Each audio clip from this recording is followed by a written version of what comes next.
This is Chargers Unleashed podcast. Here are your hosts, Dan Wolkenstein and Jake Hefner.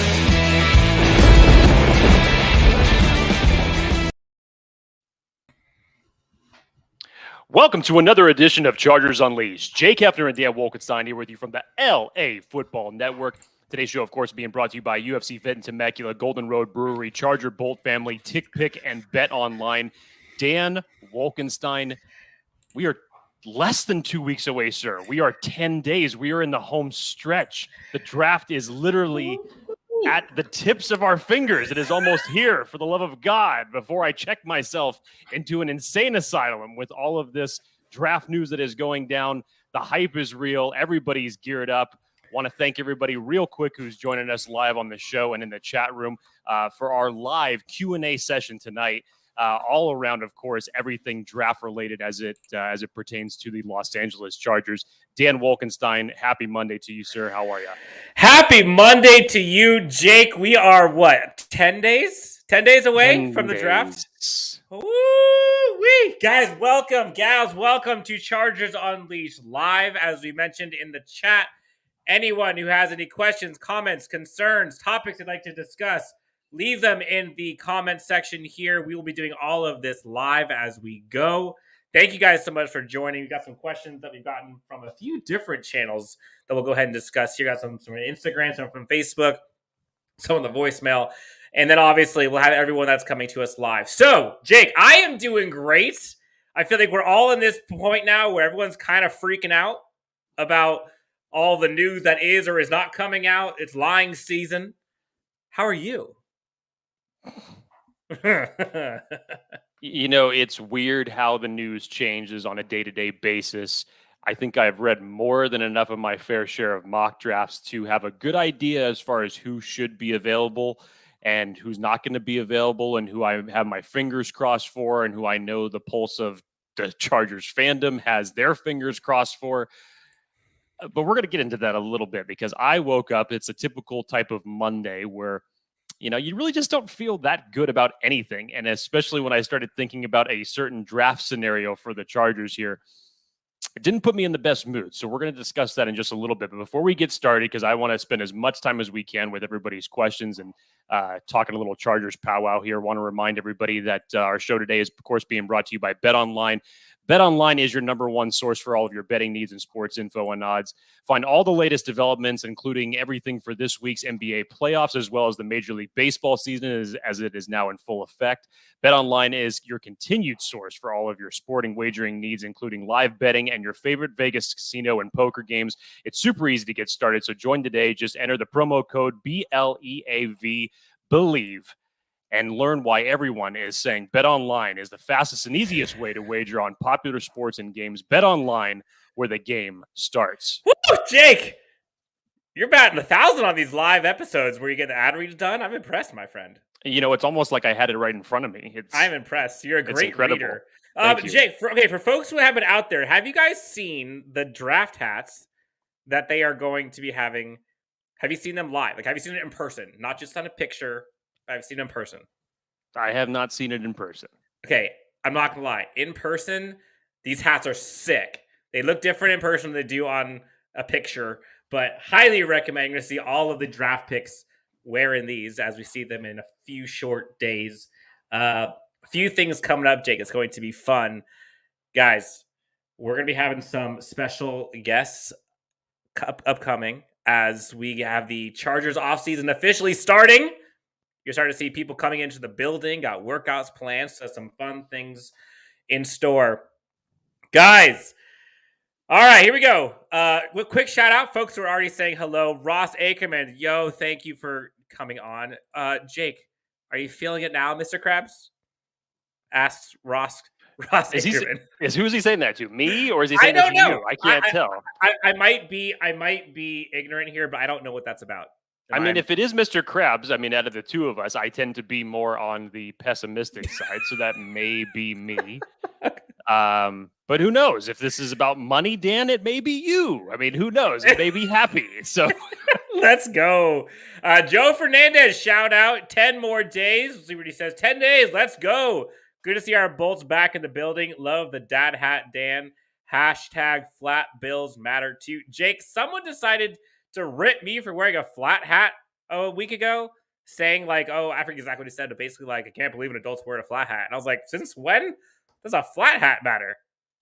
So yes, flat hats matter too. This is look. Everybody makes the fashion statement in their own way. It's ridiculous. I wear a flat bill, and I'm almost 40.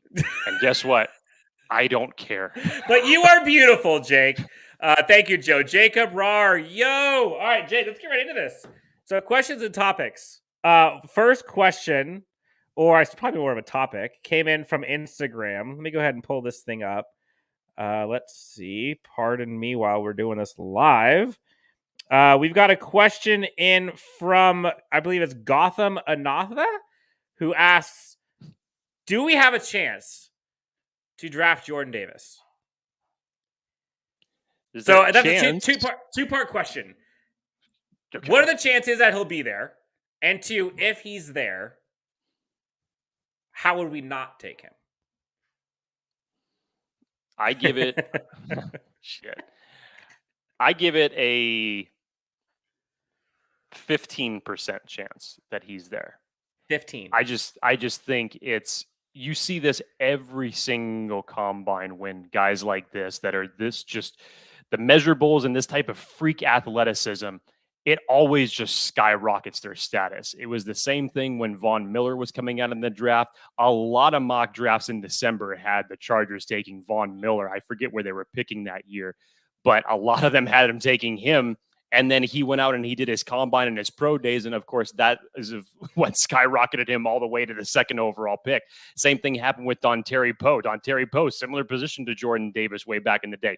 Physical freak, went out and performed very, very well at the combine. So as much as we like to say, stick to the tape, the numbers and aren't everything, when you get situations like this and guys that are just built like this, and then you see the way that they can move, the way that Jordan Davis moves, it just defies belief. It doesn't make any sense. And so when you can get that type of freak athleticism, you know that a lot of teams ahead of you are going to covet that. So yeah, I put it at 15%. If he's there, if he's there, I would be shocked to know who the hell else is still on the board at that point in time, if he actually makes it that far. But yeah, I've been pounding the table for a long time for Jordan Davis to be the pick. A lot of people have been talking about Jordan Davis being the selection for quite a while now. And honestly, Dan, just to steal a line from you, think of the euphoria if you were to combine him with Sebastian Joseph Day and Austin Johnson. And that is basically the middle of your line with Joey Bosa and Khalil Mack on either side. That's something to think about. Imagine the euphoria. Jake, that would be great. Okay, so then the other question would be, if Jordan Davis is available, I know this is a pipe dream scenario, but if he's available, who would have to be also available for you to pass on Jordan Davis to go for X guy? Like, would it be a Charles Cross? Would it be a Jameson Williams? Would it be who would have to be there that you would pick over him? I think if either or Charles Cross or Jameson Williams, I'd probably have to say that's a big, big case to make. Charles Cross would probably be the biggest. And as we were discussing last week, Dan, the line, I'm not sure if it has shifted since last week, but the line last week over under Charles Cross going by 7.5. So by pick 7, over or under, essentially, that he's going to be gone, over or under that. That's what Vegas has on the line for him. And a lot of mock drafts that I've heard, aside from Charles Davis's mock draft today, which kind of gave you hope that some luck may fall in the Chargers' favor. Who did he have? He had them taking Charles Cross at 17. And of course, the first sentence he says is, the Chargers are rattled by their luck that Charles Cross fell to them at 17, which is exactly what we would all feel. But this would be another one of those Rashawn Slater, Derwin James type scenarios if he ends up getting that far. I just don't see it, given the way that it looks like the offensive line group, especially the ones that are in the top, are going to be very coveted at the early part of this draft. For sure. Yeah, I think I would agree. Jameson Williams, I would take over him just because I'm sure we're going to get into this as we get some other questions coming in. But he'd be so fun. And then Man, Charles Cross, like, yes, please. Stingley would be tempting too. Okay, moving on. Aaron Fuller comes in. Bolt up. Can't wait for this draft to start. You and me and Jake and the four. I guess there's one more Chargers fan in the entire world. The four of us Chargers fans are so excited. 10 more days. Next question, Jake. We'll put one in from the chat here. We're just going to start off guns blazing. So I'm not going to mention the name. For those who are watching live, you can see the name. For those who are listening, maybe Jake will say it so you can chime in. I have gotten crucified for saying this name one too many times recently. Jacob would like to know our thoughts on Schmever Schmenning that is in this, or possibly someone that rhymes with that name in this draft. What are your thoughts on he who shall not be named for half the Chargers community? Half of them love him. Half of them hate him. This is like one of those. It almost kind of feels like the Justin Herbert pick before Justin Herbert was selected type thing, where it was kind of split down the middle. You had this group of people that really were all over him, and then people who were kind of against it because there were people that favored Tua before the draft, or in our case, we favored Isaiah Simmons that year, or whatever it was. There was different guys that we were looking at that year. But look, here's what I'll say about Trevor Penning, and this is what I was getting into when it comes to what was disappointing me about this Monday. So, yes, did I have Trevor Penning as my OT4? Yes, I did in our draft rankings that we put up last week. But it's a significant drop. Then once you get outside of the top three, and Ike Ekwonu, Evan Neal, and Charles Cross, it's a significant drop into that next tier of guys. Now, the problem that I have with is that everybody is all about the nastiness of Trevor Penning. And everybody kind of goes back to the Senior Bowl clips where he's pancaking dudes. And the problem is they're not really looking at the full picture of that. Because if you go back and you can find it, that full sequence of that practice, the only reason that it gets that bad with Trevor Penning pancaking it is because that defender beat him horribly the previous snap. So there is a lot of emotion that Trevor Penning plays with, which isn't always the worst thing when it comes to an offensive lineman. But when you see 30 plus penalties over the last 3 years, Dan, 16 alone last year through 12 games, 5 of them being personal foul calls, the equivalent of what those penalties can do to a drive are just completely demoralizing. So do I think that he has the athletic capability to come in and play right tackle? No question about it. He's actually one of the more athletic guys for being someone that's of his stature. Do I think that he could fix the little things as far as technical prowess? I'll give him that. He's training with Duke Manyweather right now, and we all know his his draft picks along with Rashawn Slater that he has taught throughout his tenure. So that's the results have been pretty good. But damn, can you teach someone to play without that type of emotion? I just don't know. And on top of everything, where I value him, 17 is just way too rich for my blood. So this would have to be one of those last ditch scenarios. Like, obviously, if it was me, I'd be making all the calls I can to trade back. Here was the thing that I woke up on this Monday, and this is what I was, and this relates to Trevor Penning, and I'll get into this. I don't know what it was that hit me that made me think of 2013. 2013 was a very different draft class as far as the positions that were coveted. This in 2013, if you recall, Dan, there was a very highly coveted draft for offensive linemen, both tackle and guards alike. So the Chargers in 2013, they picked 11th. And before they got to their selection at 11, 5 offensive linemen went off the board. You had Eric Fisher, you had Luke Jokel, you had Lane Johnson, you had Jonathan Cooper, and you had Chance Warmack. 3 tackles, 2 guards. I do not want to be in a position where the Chargers reach again for offensive tackle 4.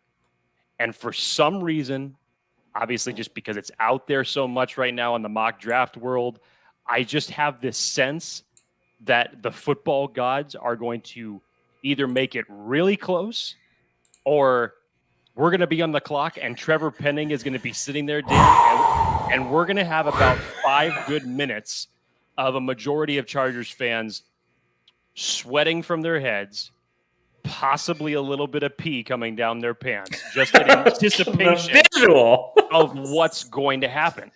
And I got to tell you, it terrifies the shit out of me. Okay, hold on. So, a couple things. One, Craig Smith is trying to help you by helping me and saving me from myself. And for the record, okay, I'm going to set the record straight here. I do think Trevor Penning has a chance to be a very good NFL offensive tackle. And I think him paired alongside Rashawn Slater, I think would be a good pairing. And anyone who is saying like, oh, Trevor Penning sucks, like, okay, pump the brakes a little bit here. Like, I think there's a difference between Trevor Penning at 17 sucks and Trevor Penning sucks. And I can understand the argument behind wanting some other guys ahead of him. But let's not go too far. Like, are there things that he needs to work on to kind of reel in his craziness and reel in some of that nastiness and reel in some of that after the whistle stuff and maybe some of the holding technique type stuff? Sure. We all can see that. But does he have elite traits?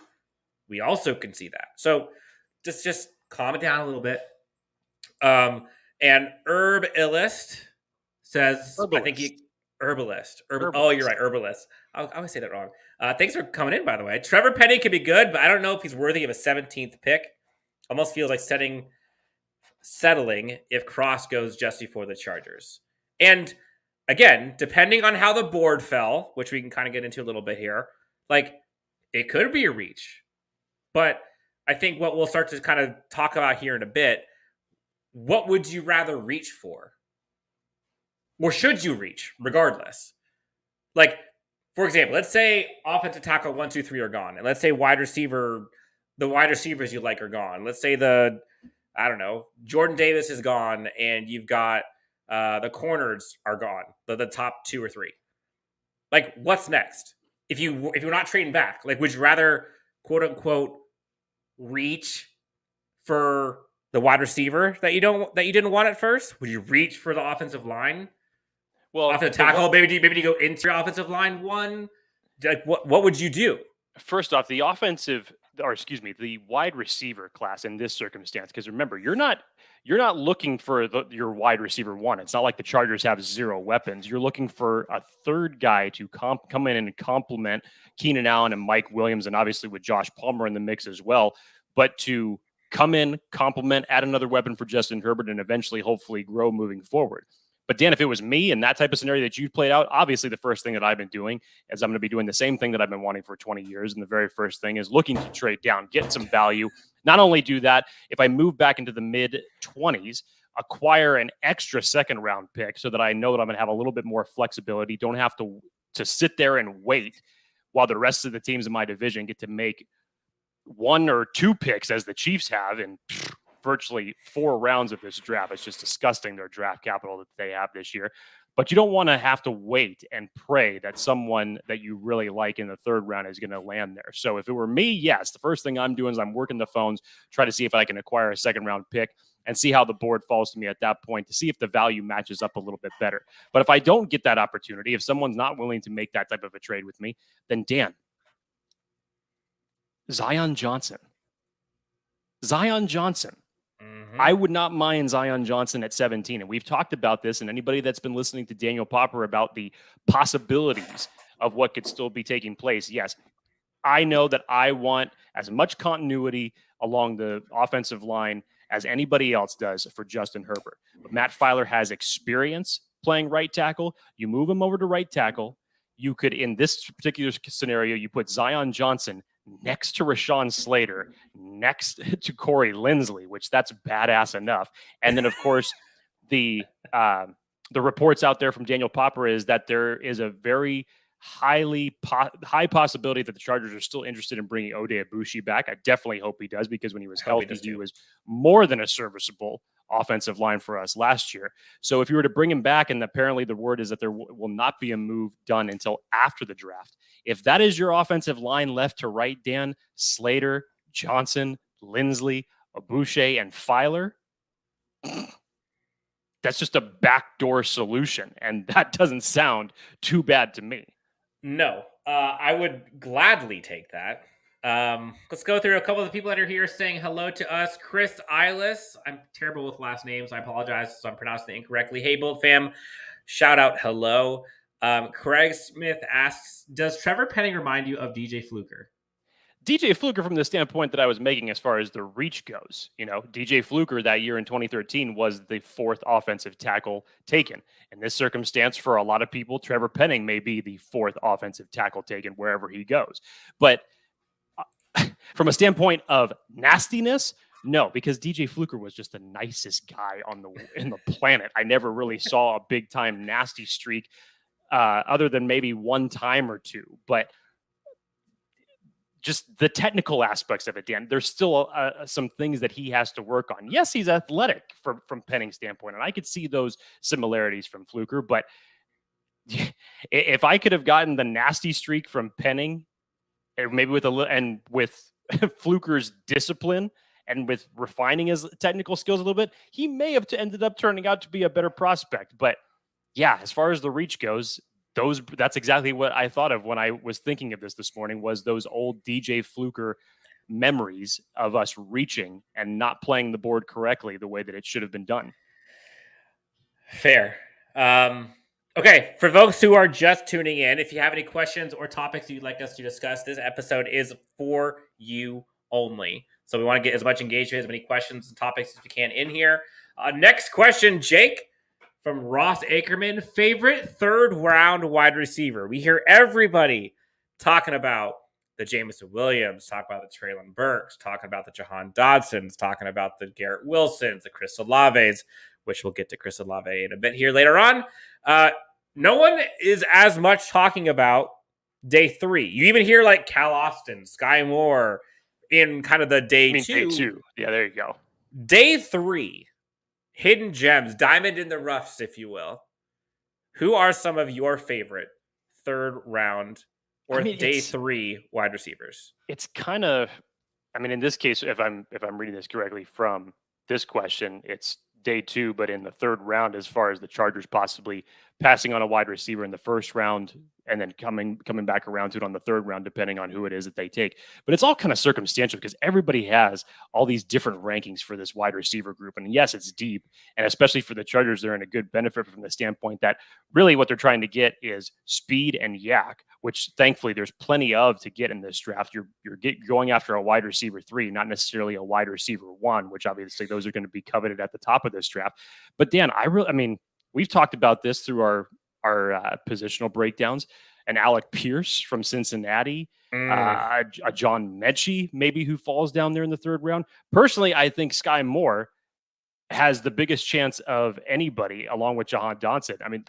Do not be surprised. Jahan Dotson is not falling. Get out of here. No, I'm not saying that. I said don't be surprised if either Jahan Dotson or Sky Moore end up being 1st round picks. And don't even be surprised if you end up seeing at least 6 wide receivers go off the board. That should be the over-under number. And it may actually pound the over if certain teams aren't able to move up for their guys and they just take whoever falls to them. But yes, so those are some of the guys in the 3rd. Hell, Dan, some of the guys that I said is they may not even be there in the 3rd round. Bo Melton's another one that I really like that we talked about that actually through our initial rankings, we didn't even have on there, Dan. It was just after the combine hit, but we did talk about it in our honorable mentions. And since I've gotten a chance to go back and watch a lot of film on him, I really like what I saw from him. So probably a better, more realistic option for Bo Melton to possibly be there at day 3 with the other 2 possibly being gone, day 3, round 3 with the other 2 possibly being gone before then. But yeah, those are just a couple. Who do you got? I really like Alec Pierce. I've seen people kind of sleep on him, and I'm like, he's going to be good, man. He's a big body wide receiver. He kind of has just a very fluid skill set. A couple guys that I probably would love to see, and I'm going to go kind of more towards kind of day 3 versus round 3. I I think I don't know where Wan'Dale Robinson's going to go. I think that's going to be like a fringe day 2, day 3 pick if I had to guess. Khalil Shakir out of Boise State. I don't know if people have had a chance to see him, but I love what he does. Very under the radar guy. He's just going to be a quality wide receiver. Jalen Tolbert, I like. Reggie Robertson, I like a lot. Out of SMU, he was fun for me. You're not going to see Christian Watson fall that far. It's just not happening. Surprised you have not talked about your boy David Bell yet. I love David Bell, but I don't love David Bell for the Chargers, which we talked about. Sorry, I had to plug that. You had to go there, didn't you? The one question I did have, though, we talked about like the Chargers needing speed and yak and all that stuff. Does DeAndre Carter signing, does it change or affect your outlook in terms of what we should be looking for? No. DeAndre Carter signing was specifically and yes, I think that he can add a little bit more as possibly being used in the offense the way he was used in Washington. They were, progressively bringing him along and giving him a lot of not a lot, but progressively giving him some offensive snaps outside of his kick returner duties.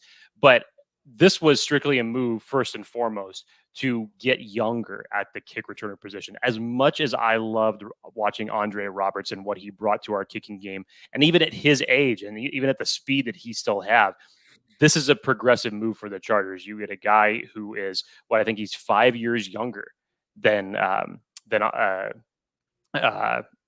Andre Roberts is, and you bring him in, and if you listen to his press conference today, it sounds like, Dan, he even had a good shot to go back to Washington, but he actually chose to end up signing with the Chargers. So that'll be an interesting move. I don't think it impedes anything as far as what the Chargers need as far as that speed and that yak aspect. But I'd be interested to ultimately see if they end up sprinkling him in on some offensive snaps. I have no idea where, because if the Chargers do end up getting a wide receiver, they're just going to be ridiculously deep with a group of Allen, Williams, Palmer, fill in your name of the draft prospect receiver, and of course Jalen Guyton. Question that came in. We're going to get to some of the other receivers. There's a lot of receivers in here that people are talking about going to get, whether it's Tolbert, Bo Melton, Danny Gray, which we talked about Danny Gray earlier as a kind of a sleeper on a wide receiver episode. Thoughts on Olave at 17? God, you hated this. You hated this when PFF was doing their dueling mock drafts earlier. And that actually came up in one of the questions we got here as well, was the PFF question. For those who did not see, Trevor Sikkema and Connor Rogers and Austin Gale, and I forget Austin's co-host, Mike Renner, I believe, did a dueling mock draft today for both of their episodes, or for both their podcasts, excuse me. And both of them, the way the board fell, ended up going with a 1, Chris Olave. So, Jake, what say you? Dan, the way that the board fell in that particular scenario, you had Trevor Penning on the board and you had Chris Olave. I think you know my feelings on Trevor Penning as far as draft value goes right now. But again, I know that you have been here just as far as on the fence. Not to say that, not for me saying that you're saying that Chris Olave is not a good receiver. You just, for some reason, have been very hesitant to like him for the Chargers. But what I'm telling you again, look at what the Chargers need and look how he fits in the offense. And I think that it actually ends up being a great fit. And as far as value goes, Dan, that would be the right way to play the board. If you were not able to get a trade down scenario, if you weren't thinking about going the interior offensive line at that standpoint, I would take Chris Olave over Trevor Penning right now. Yes, I would. Okay. All right, so I feel like you're doing this thing where you're trying to pin me into a corner that no one actually put me in. So, question. I'm not trying to pin you into a corner. I mean, you yourself were saying on Twitter today that you might as well start, preparing yourself for Chris Olave to potentially be the pick for the Chargers at 17. Yes. So, for the record, I've never said Chris Olave is not going to be a good NFL wide receiver. I have always said I believe that it is a stretch, a reach at 17. And I stand by that. I still believe that Chris Olave, historically, I don't necessarily think would be a number 17 overall pick in the NFL draft. And for the Chargers specifically, I don't know how much I would value, and and again, that's why I'm not the GM, but drafting a wide receiver 3 at 17 seems a little rich. But like, if the Chargers believe that wide receiver, quote unquote, 3 can develop into a wide receiver 2 or a 1, or they don't really see 1, 2, 3, they just see wide receivers and they can spread it out however they want. Okay. But I just look at the sheer impact and how many times he's going to be on the field compared to some of the other guys that we could go after. Like, the Chargers are going to have 3 receiver sets often, but how many times are they going to have 2 receiver sets and it's not Keenan Allen and Mike Williams? So how many snaps is he going to get? Versus if you're to go get someone like it doesn't have to be Trevor Penning. Insert whatever offensive tackle that you want, or insert defensive line, insert interior offensive line, insert corner. They'll play, all of those will play more snaps than him. So I like Olave, but I also have my hesitancies around, like, would he be the most value for us immediately at 17? The Chargers offense was a top 5 offense last year, period, with the shortcomings it had. Yes, it could obviously get better. Yes, we would like to see it better. Yes, we'd like to see it faster. But is that the thing that's going to lift this team? Was that the thing? Yes, everyone talks about, that was the thing the Chargers were missing last year. But, like, they were missing a lot last year. Dan, again, if you just take it in this microcosm here, because how we got onto this was the difference between Trevor Penning and Chris Olave, whose value is more at 17. And my answer is emphatically, it's Chris Olave. Now, of course, that's only in this particular draft scenario. We have no idea how the board is going to look 2 weeks from now. Real quick, you're saying who's the, like, if you had a big board, who's higher on your big board between Trevor Penning and Chris Olave? That's yes. By the time 17 rolls around, yes, I would have Chris Olave higher than Trevor Penning in that circumstance. And I get it from an offensive line standpoint. The Chargers have a yawning chasm at their right tackle spot as far as need goes. Yes, offensive line makes perfect sense. So if it's not Matt Filer, obviously the Chargers sound like they are prepared for a lot of different situations, possibly however it plays out. But that's my opinion on why I like to recoup an additional second-round pick, because whichever way you go with this first-round pick, and if you stay pat at 17, obviously, fingers crossed that they end up picking the right person. But outside of that, you better put your feet up, maybe light a fire, maybe even read a book, because it's going to take a minute just to get back to the Chargers making a selection in the 3rd round. So if you can do it where you can acquire some extra draft capital here and give yourself a little bit of flexibility so that you're not so pigeonholed into, say, 2 or 3 positions, and then depending on how the board falls, that you may end up into this type of situation where if you can't find a trade partner, then you ultimately make the mistake of reaching. Come on, man. Don't do that. Okay, so I'm just going to ask a question.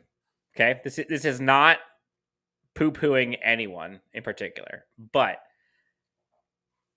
Chargers, let's say they are at 17, and let's say, I don't know, making up some guys that are there, right? They could get Penning, Raymond, they could get Zion Johnson, they can get Olave, and they can get whoever else. Doesn't matter.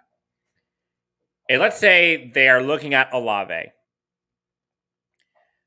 But then somehow, let's say the Chargers were able to get let's say Cal Austin, falls to round 3, which I don't even know if that would be quote unquote unlikely, but I think he'll go early round 3, but like the chances of him falling to the Chargers at 79, like that's very low. But like, if you're a Chargers fan, what is the difference in terms of like how excited you are, how much of an impact that they would make to this team between a Chris Olave, who again would be a 17th overall pick, And let's say a Christian Watson, or let's say a Calvin Austin, or let's say any insert speed guy. Let's say Danny Gray out of SMU. Like, insert any one of those guys that everyone talks about that is super excited about. Like, for what the Chargers are needing and for this offense for this year, what difference of an impact, honestly, would all those receivers give? But first of all, just to have a little bit of logic in your argument there, Dan, it's kind of like it's kind of like what everybody's saying as far as trying to figure out what the Saints' motive was in executing the trade that netted them an extra first round pick when they did it. What was that? 3.5? It got almost a month before the draft ended up happening. And the kicker there is that if they're targeting, which a lot of rumors that they have the same needs, obviously, as the Chargers, offensive lineman or wide receiver, you're not even going to know who's going to be able to be there out on the board at that particular point in time, which is why it's leading a lot of people to believe that they're going to package that and move up to possibly a quarterback or one of the top offensive linemen. It's the same type of situation for the Chargers, Dan. If it is a situation because you do not have a second round pick to possibly come around and get one of these guys, if your guy is there and that guy just so happens to be Chris Olave, you take him there because you can't guarantee that any of these guys that you just named off are going to make it that far. And I say that, Dan, specifically from the standpoint of watch how many wide receivers are going to go on the first night. The wide receiver position after 17 is going to be a position that is largely coveted. If it's not coveted enough before 17, teams like New England, Dallas, Arizona, obviously the Packers, the Chiefs, all those teams are going to want to target someone. If they don't end up trading up for one and they end up staying where they're at, you're going to see some wide receivers fly off this board late. Some guys that probably had a early second round grade could go in the first. And because of that, Dan, that's then going to trickle over into the second round. And then you're going to be forced to sit there in front of your television and watch all of these other wide receivers that we've been naming just go off the board before the Chargers end up picking at 79, and just hope to God that one of them falls. So if you have the opportunity to get your guy, and if in this case for the Chargers, not saying that Chris Olave is my guy, but if he's their guy, why would you not pull the trigger there? That's the logic that I have. I agree. I mean, I agree in the logic, but I still would ask them the question, what would the impact difference be between getting him at 17 and those other guys at insert round or pick?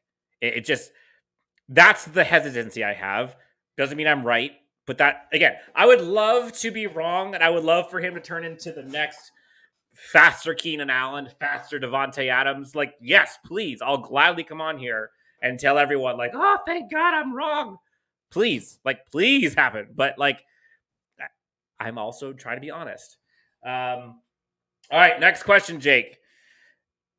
I know this is something that flies right in the face, and you'd probably throw up all over me, most likely, or someone at your draft party. We always talk about your pound on the table for trading down. Let's talk trade up. Somebody asked the question here about trading up for Derek Stingley. So, two-part question. Okay. First part question. Is there anybody in this class that if you were Tom Telesco, you would trade up to go get? I know you're always against trading up, but is there one here you do it? I mean, Stingley would probably be on the short list of players that you would do that for.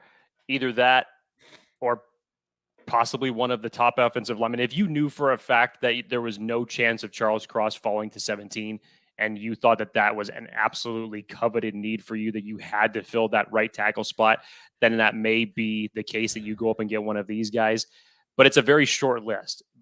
And to answer the second question, if Khalil Mack was not traded, traded for, if the Chargers did not give up a second round pick for Khalil Mack, I could see trading up as a good possibility for the Chargers in this circumstance, because Tom Telesco has, unfortunately, done it in certain scenarios.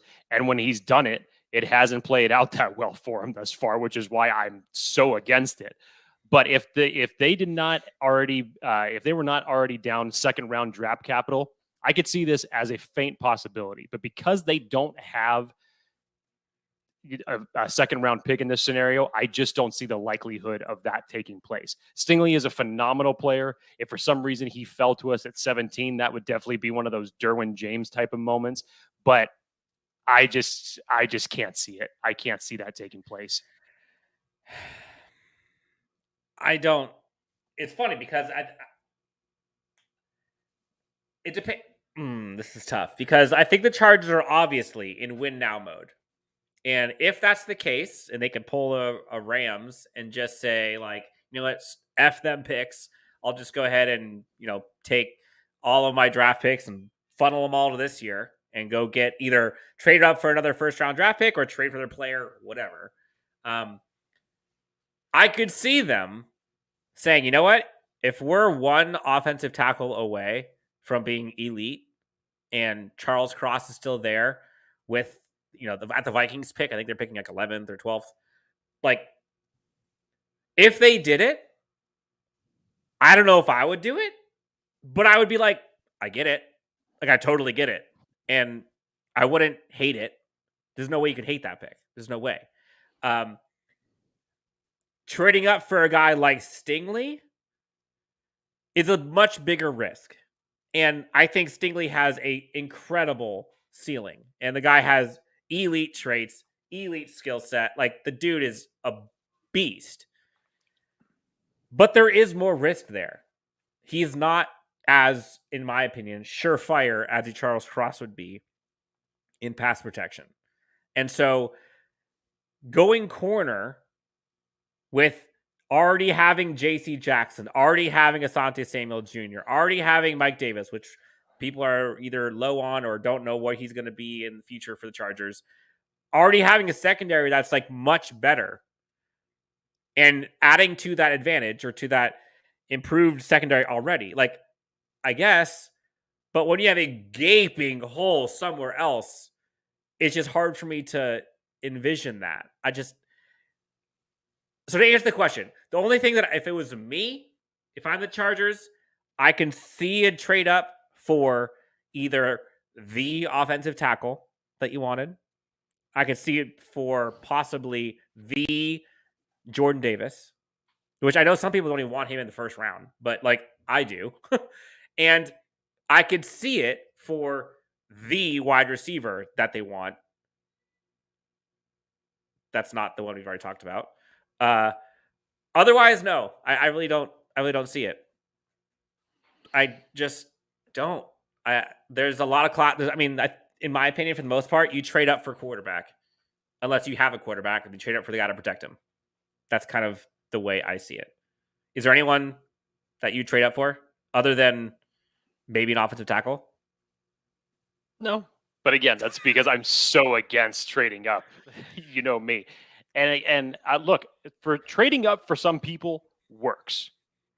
Until I see it actually benefit Tom Telesco and this team, I may flip gears here.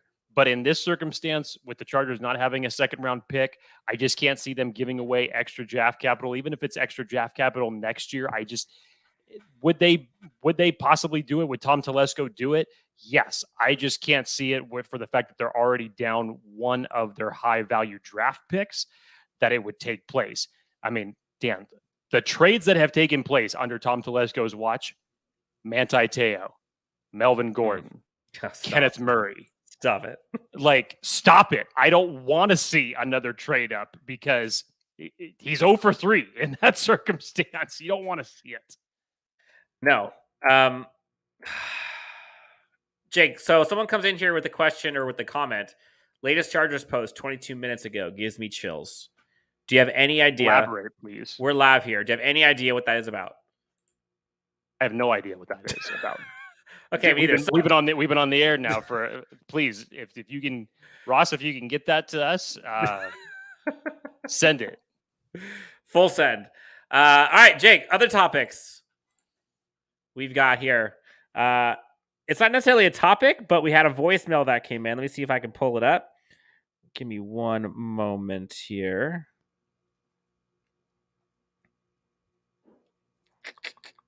We're live, guys. Make sure the audio is all in check there, Dan, when you do this. Yes, I'm trying. There we go. Okay, here we go. Start this thing over. It's been a long time since we activated the Chargers Unleashed hotline. From the 559 area code. Let's see what they have to say. Let's go, San Diego Chargers. Been the best since yay high. You don't know, man. We're gonna go into the off season. We ain't done yet. We're still gonna go sign key free agents. Then after that, we're gonna go into the draft Jordan Davis from Georgia. Then after that, we'll be set to go. Let's get it. Bolt up. Calling a shot. Dan, why don't we just call the show right now? I mean, are we done? He knows everything. He knows everything we're going to do. We're going to go out. We're going to sign another key free agent. We're going to go sign to select Jordan Davis in the first round of the draft. And you can just, fire up your favorite cigar, put your feet up. Again, like I said, go read a book, whatever. Hey, that's fantastic. If that's how it's going to fall, damn.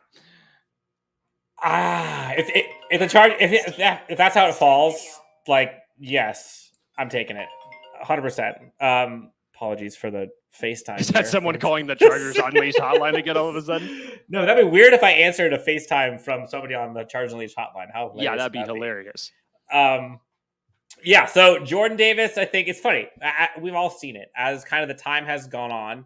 There was the wave that has kind of gone in and out for different players, right? There was the wave of Jordan Davis. Well, first there was the wave of Devontae Wyatt. And then there was the wave of a Treylon Burks for a while. And then it kind of changed to Jordan Davis combine. And then it kind of went to Jameson Williams, cray-cray. And then you heard Trey McDuffie went wild for a while for the Chargers.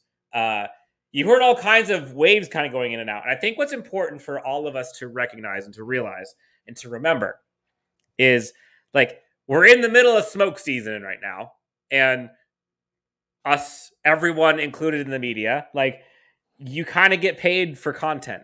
That's how it works.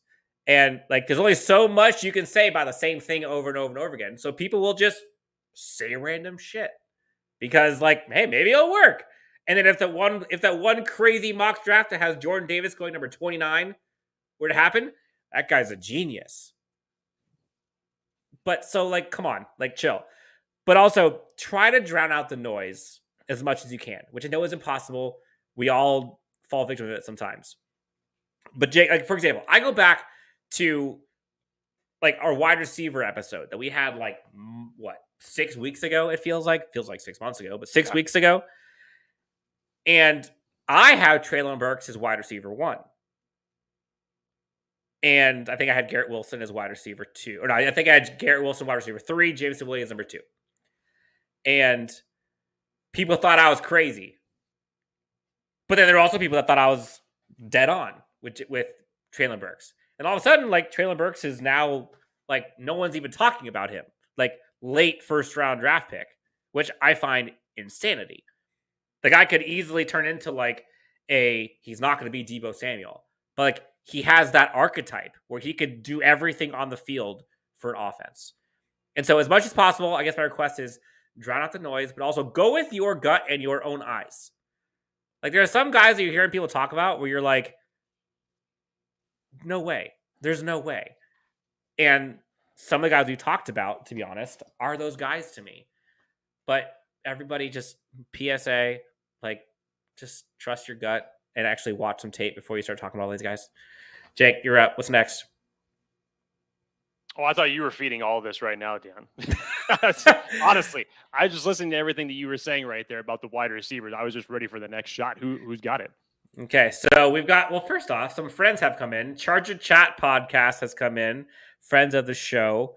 Let's go. Hey, guys. Welcome. We'll have to do a collaboration soon with them, Jake. I think we got to do something, right? We got to do something. It's been a minute since we've done it with the boys. Miss those guys very much. Wide receiver talk. Wilson or Olave? I mean, hell, I would rather have Wilson. If he's on the board at 17 over Olave, no question. But much like Jordan Davis, he's not going to be there on the board at 17. So this is the penalty that the Chargers have given themselves by winning games, essentially putting themselves at 17. And this is the type of headache that they're going to have to deal with in watching 16 players go before them and a lot of this high talent go off and hope that one of them ends up being on the board at 17 that they're going to covet. We're rounding out kind of the live Q&A here. So if you have any other questions, comments, discussion topics, let us know in the comments. We'll go ahead and get them in rapid fire here. Would you rather have Olave or Drake London for the Chargers? See, this is an interesting one because I rank London higher than Olave, but in the Chargers, like overall, as far as the wide receivers goes, but in the Chargers offense, Olave is probably a better fit. And I agree. Drake London is still kind of being a little bit underrated. I think he started to pick up some steam now that it's much like the Jameson Williams situation. Now that those signs are coming on that they're going to be healthy by the time training camp goes along, their draft stock is starting to come right back up on the rise. Drake London's going to be a fantastic wide receiver in the NFL. Just as it relates to our fit in our offense, Dan, again, and this is why I say this as far as value goes, Olave at 17 and the fit in the Chargers offense just makes sense in that circumstance. I would love to have London, but if you didn't have a Mike Williams or a Keenan Allen, I think that he would be a better fit. Fantastic wide receiver. Definitely up there with the Wilsons and the Jameson Williams as far as my top three goes. But as far as the fit in the offense, Olave is going to fit better in my opinion. Okay. Jake, off the dome, what are some of the saddest movies you've ever seen? Saddest movies? Yep, you'll see where I'm going. Saddest movies. Like Titanic is a really sad movie. Like Walk to Remember, The Notebook. Like, what are some sad movies? God, dude. I mean, actually, what you consider sad movies, what I consider sad movies are completely different. But go on. Let's hear the point. Shawshank Redemption. Okay, so you know what else is pretty sad? Yes. Okay. We've got Hefner Kansas City in here talking about his Chiefs on a Chargers podcast. Isn't it almost 10 o'clock over there? Shouldn't kids be asleep at this point? Saying Chargers will not win a Super Bowl until 2022. Acting as if his team has a chance this season to win a Super Bowl without Tyreek Hill. Like, one, why is he here? Two, is he okay? I really want to know. And three, what? Thanks for coming on the show, dude. Appreciate it. Again, I know what I kind of like the fact that he's on the show. Like, I think he's learning a little bit about our team. So cool. Herbalist, why you come on, troll everything? And then Kapil comes in with a comment. I've been hearing Chiefs are the fourth in division this year from sources. Should we tell Hefe? I heard they traded Tyreek Hill and gave up. Should we tell him? They definitely didn't give up. All right, let's not be naive from the standpoint that we still have to go through them as our division rivals. Yes, they still have number 15, and yes, they're still going to be good. Let's not be naive in that circumstance. But you know what? Again, Hefe, thanks for coming on the show. Appreciate it. Schindler's List or Shawshank Redemption or Shawshank? Which one's sadder? Sadder? Dude, I mean, Schindler's List just tears at your heartstrings, man, with the subject matter of that.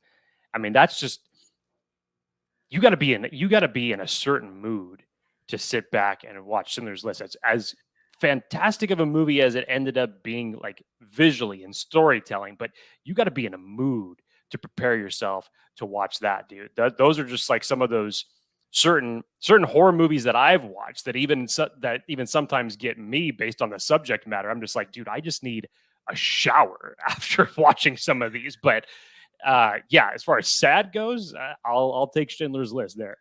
Cool. All right, Hefe, thanks for coming in. Talk to you next time on the next Chargers Unleashed. Deuces to you as well. Question comes in, Jake. We have a question about running backs. We have not done running backs We haven't gotten to that. I'm hoping that we get a chance to do that positional breakdown as well as maybe get to the tight ends and the linebackers before then. So I know we're on crunch time here as far as the draft coming up very fast. But simple question. What round do the Chargers target a running back? I do not see the Chargers targeting a running back at least, and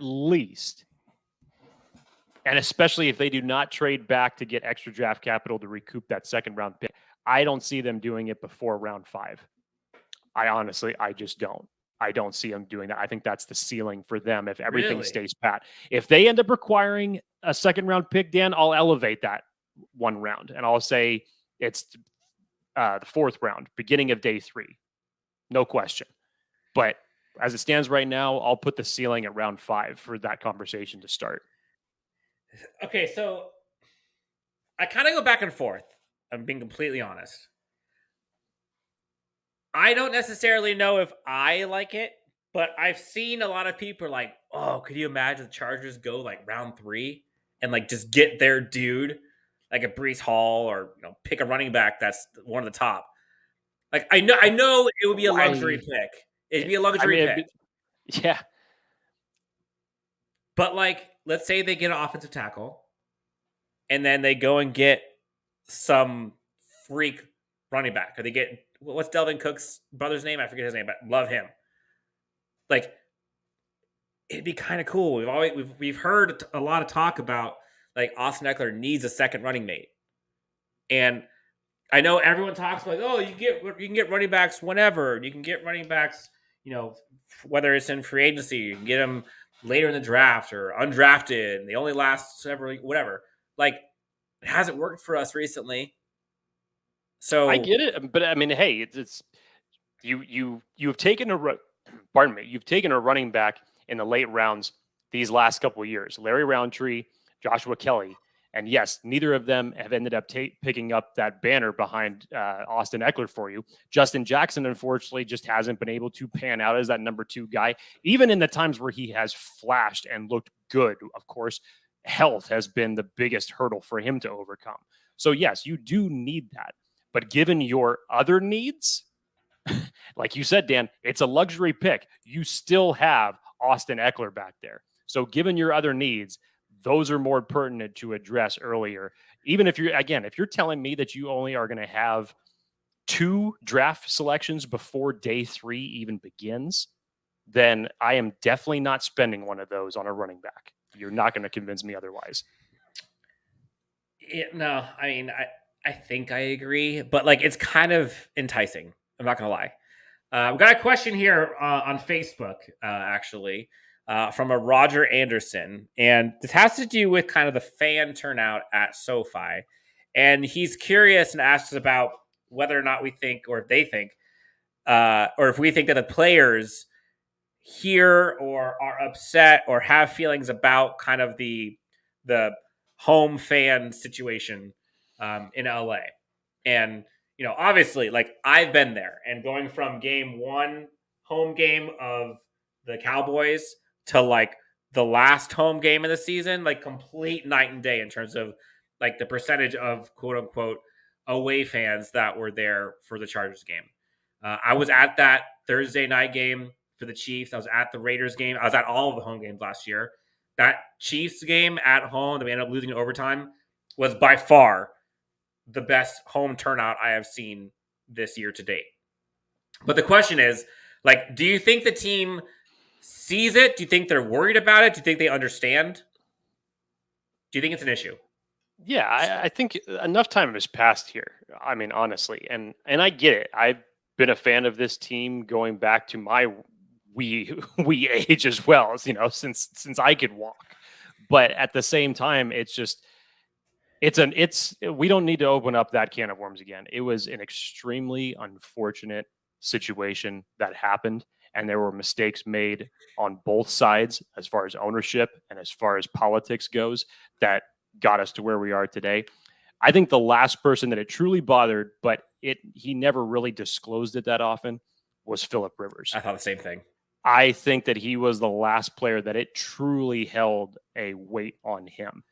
LT was very vocal when everything ended up happening. Phillip wasn't as vocal, but I think internally that really got to him. But I think we're at a situation now where it's like, if the Chargers were still playing at StubHub, for example, and they were not in SoFi, we may be talking about something different.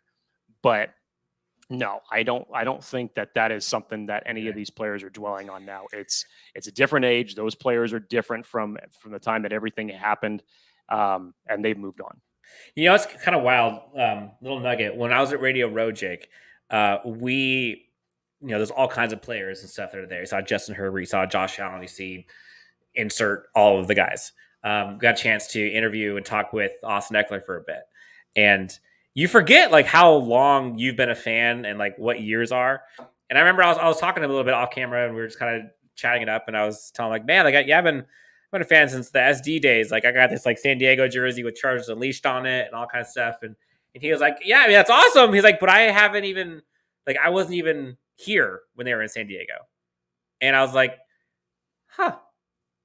You forget how fast time flies. But like Eckler, who's now at this point is almost like a Chargers veteran, never had any ties to San Diego at all. And so imagine everyone after him could care less about the San Diego LA thing. So I agree. I do think the Chargers have noticed the fan turnout shift this last season. I think you heard a few of them talk about it last season, from the beginning of the season to the end. So no, I don't think it's an issue. William Escobar has a question here, Jake. What is the bigger need for the Chargers right now? DB or right tackle? All things considered. Matt Filer possibility. Insert.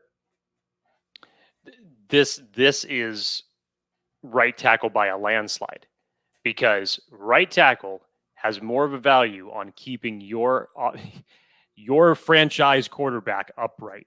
And when you see the results of what happened when the Chargers had Storm Norton and the ebbs and flows, the ups and the downs, unfortunately, a little bit more of the downs that he had throughout last year, you have to shore that up. And if you can bookend a Rashawn Slater and a young tackle in this draft for the next decade to protect your franchise, that to me holds a hell of a lot more value than another DB. Now, I get it. Trent McDuffie, I'm a huge fan of in this draft. And that is a lot of, I just think that as far as an NFL player goes and someone that would fit perfectly into Staley's system, I would love to see Trent McDuffie in this defense. But that was also, I started thinking that before the Chargers got J.C. Jackson, and they're going to be reshaping their defensive secondary now, probably with Asante Samuel Jr. playing more in the slot. If you were listening to when Daniel Popper came on the NFL Stock Exchange, he said something that pricked up a lot of people's ears when he said, and these were his words, that he doesn't believe that the team is that high on Mike Davis, which maybe this is where this conversation is coming from. And if that's the case, we'll see how that ends up playing out. And this is especially just not far off from the Chargers giving him a contract extension. So I don't know. I just think if you're telling me right now, with the now only holding 2 picks in the first 3 rounds of the draft, you got to address that tackle position. And if you don't, you better get creative with it, and you better play the board right. That's all I got to say. Okay, Jake, you ready for some hype? So I finally got eyes on the Instagram post. Okay, the let's hear it. Released 30 seconds. I'm just going to play the audio for folks who have video. Go ahead and 30 go to seconds. Instagram. Check 30 seconds. That's all it is. Okay. Ready? Okay.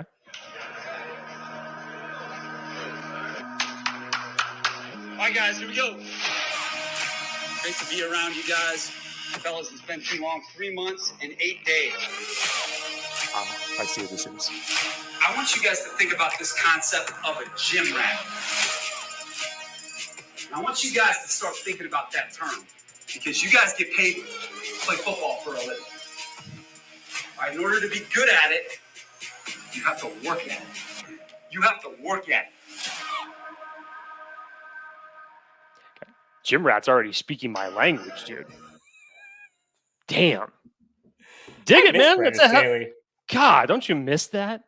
I mean, talk about a dude, whatever you want to say about his willingness to go for it on fourth down and maybe not the best decision makers that he had during his rookie coaching season. I just can't see how you don't get hyped up about something like that. Even going back to all the like all in episodes where he's in front of the players and talking to them. It's just like, dude, yeah. Like, I want to smash my face through a brick wall right now. God damn it. Let's go. Love it. Oh man. Get some sports. What's up, buddy? All right. So friend of the show, Matt has said Jim Rat was the emphasis for today's first team meeting. What's your energy level after watching today's glimpse of it? Live. And again, literally, I think he messaged this right as I was playing it.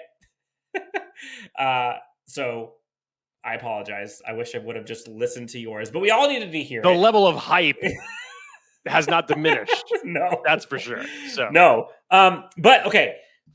You know what? I think this is one thing that is shifting. And we talk about culture a lot on this show and about the Chargers team last few years, especially. Look, there's a lot of things you could talk about the Chargers, but I think there's something to be said about this team, like the intensity throughout the offseason, and not just like on Sundays. And even on Sundays, sometimes people questioned it a bit, but like putting in the work consistently across the team and doing the hard stuff and kind of having that mindset, I think if we're being honest, like I think was kind of lacking prior to Brandon Staley coming into this team. Like there was less of a sense of urgency. There was less of this like kill or be killed mindset that you're seeing now on this team, and you're seeing it from the top down. And to hear, to hear that from Brandon Staley, and to hear that's what he always has done. And we talk about the difference that it makes. And yes, the Chargers didn't make the playoffs last year. Sucked.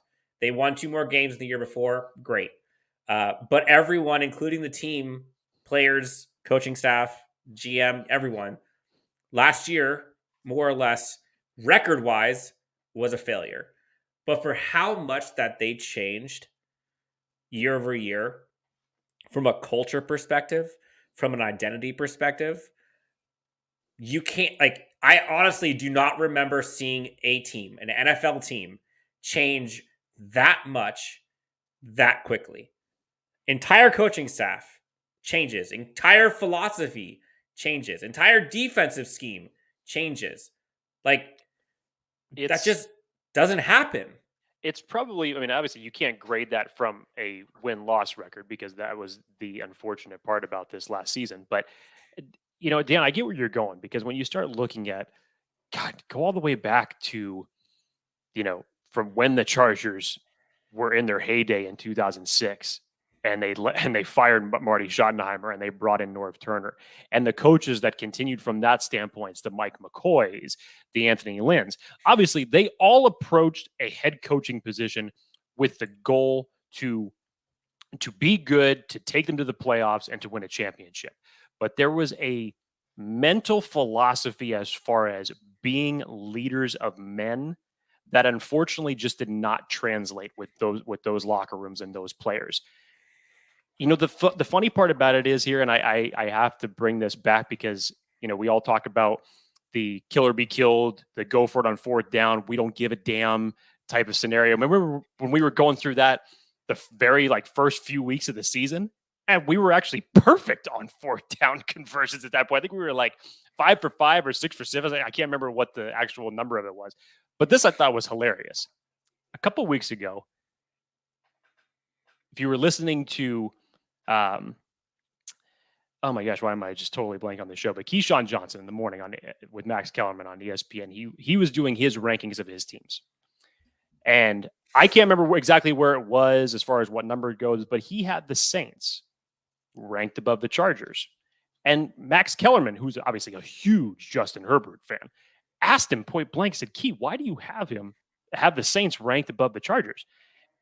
And Keyshawn Johnson's explanation for that was because he doesn't like the coaching and the positions that Brandon Staley put them in from those 4th down conversion scenarios. And he said that he can't go as far. He's not ready to believe that he's going to be able to get out of his own way to cost them games. But the funny part about it is that's a two-sided coin there, because if the Chargers didn't go for it in some of those 4th down scenarios, they'd have a worse record than what they had. As much as you want to say that Brandon Staley's 4th down decisions cost them the game, he equally as much won them certain games. So it's just a weird type of it's just a weird type of perspective, but more so, Dan, it's from a standpoint of belief and confidence, and especially with a young quarterback who is just turning out in his first 2 years in the NFL to be something special. And when you were coming in on day one and saying, I'm going to take the reins off you, we're going to just be able to expand the playbook. We're going to be able to do this. And even Herbert admitted when he first got Lombardi's playbook that it was obviously a lot more complex than what it was with Anthony Lynn. But that's the type of confidence that you instill, and it trickles from the top down. So yes, the Chargers have not had a philosophy like this since the days of Marty Schottenheimer. And how can you not help but be all about it? It's pretty wild. And I think it's kind of funny. I think I remember us before last season started. There's all the hype about talent for talent. Who's the better quarterback, Justin Herbert or Phillip Rivers? And everyone was like, whoa, pump the brakes. He's a rookie, could be a fluke, who knows? Okay. Right now, I think Justin Herbert, talent-wise, on the field, is better than Phillip Rivers has ever been. I think there's more belief. Accolades and seniority, hold that over your head. But as far as the athletic capabilities, what he's done in such a short period of time, skill set, I see where you're going. Skill set.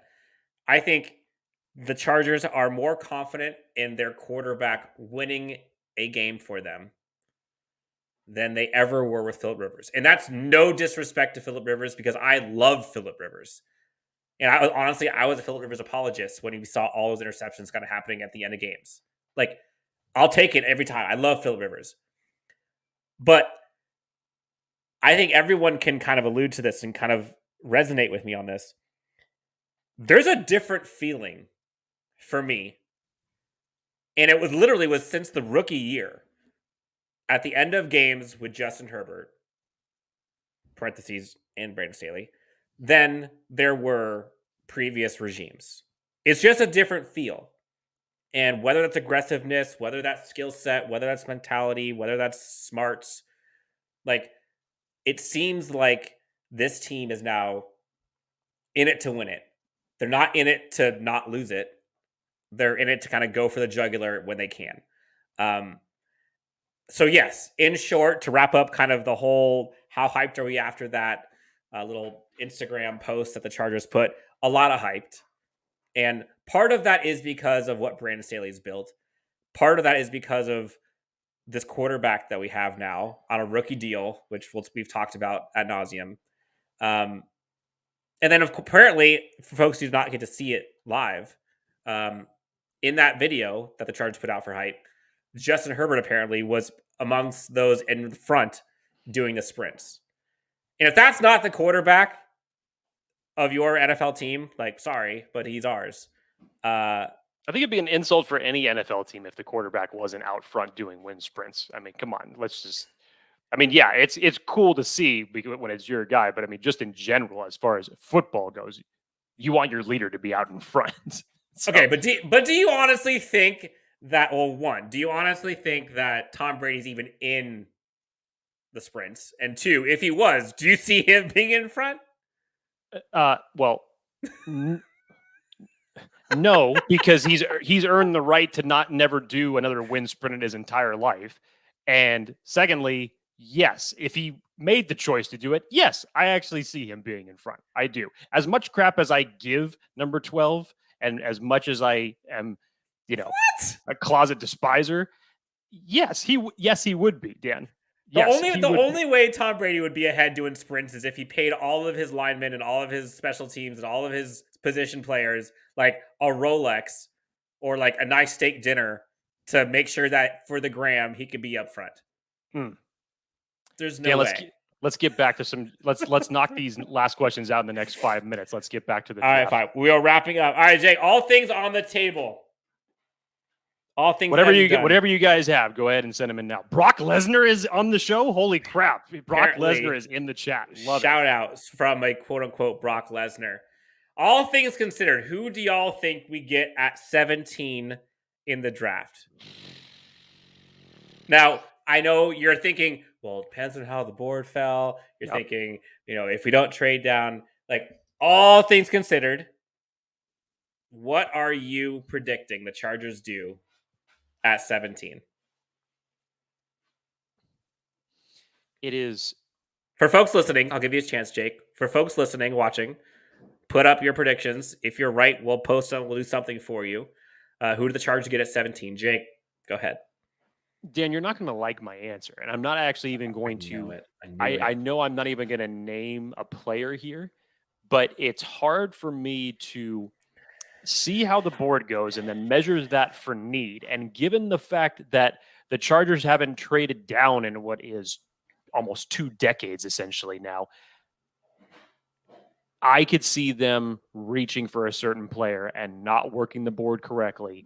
And given who may still be on the board at that point in time, it just may be a huge mistake. And that's all I'm going to say about that. Okay, hold on. There's a lot there. It's a lot of usually it's like sunshine, and now there's a difference between what you're asking me, Dan. Who do I think they're going to get, and who do I want them to get? Who do you think they are going to get? I'll tell you 6 or 7 different guys that I would want them to get. Who do you think they will get? Prediction. I think it will be an offensive tackle, and unfortunately, I don't think it's going to be an offensive tackle that anybody wants at that point in time. So is it outside of Cross? Well, let me back that up. Not that anybody doesn't want, but maybe about 50% of people that don't want this. Okay, and honestly, I was being kind when I said 50% of the people.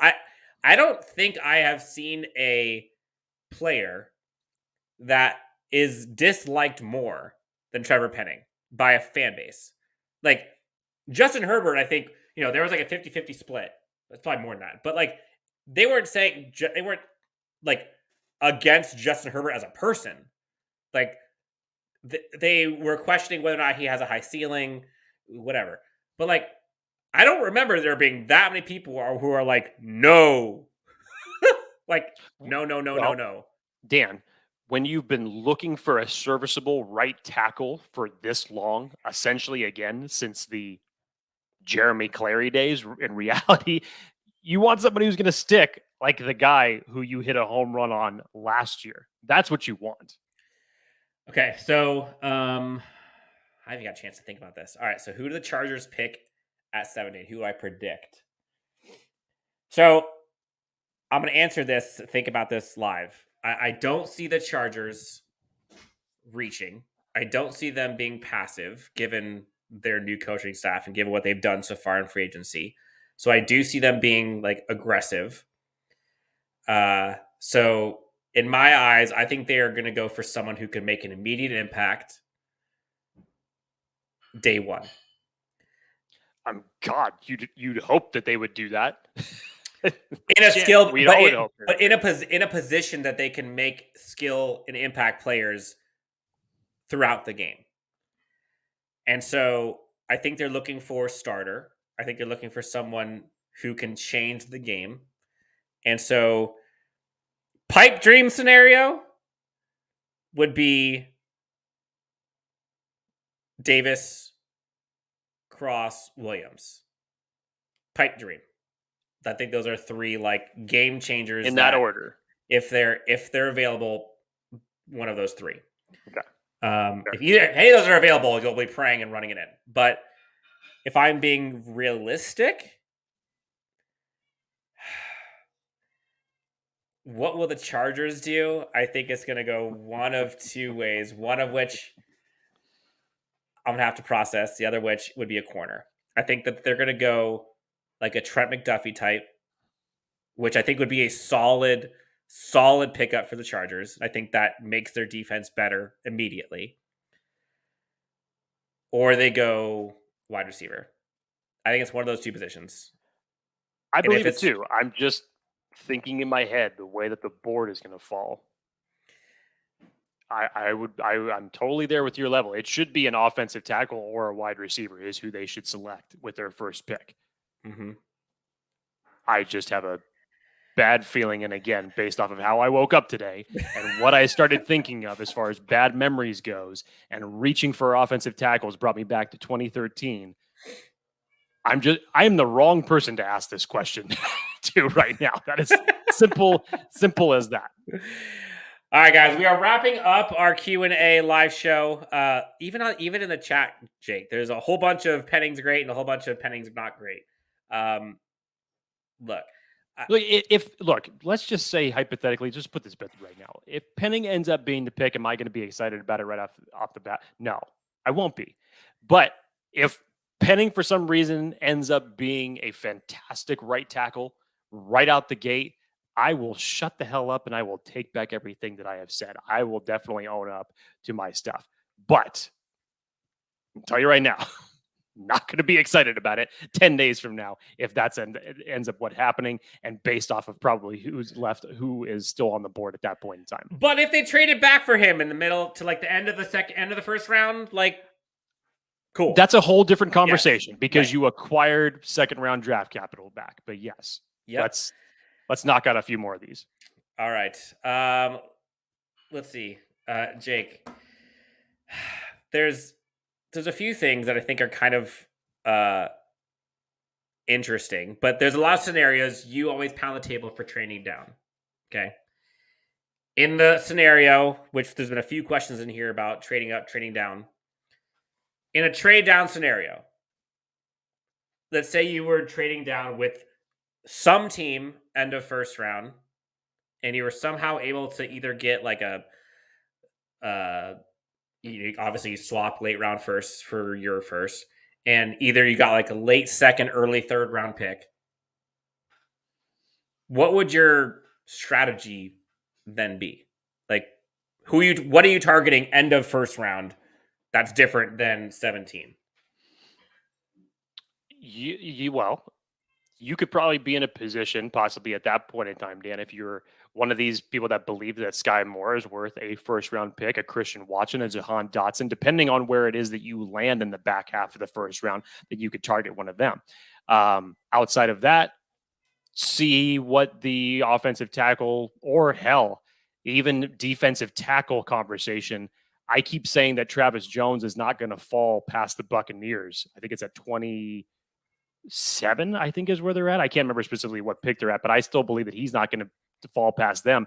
Hell, if you were in a position to trade back, get a second round pick, and take Travis Jones to fill in that interior of your defensive line, I would love that. Love that as far as that move goes.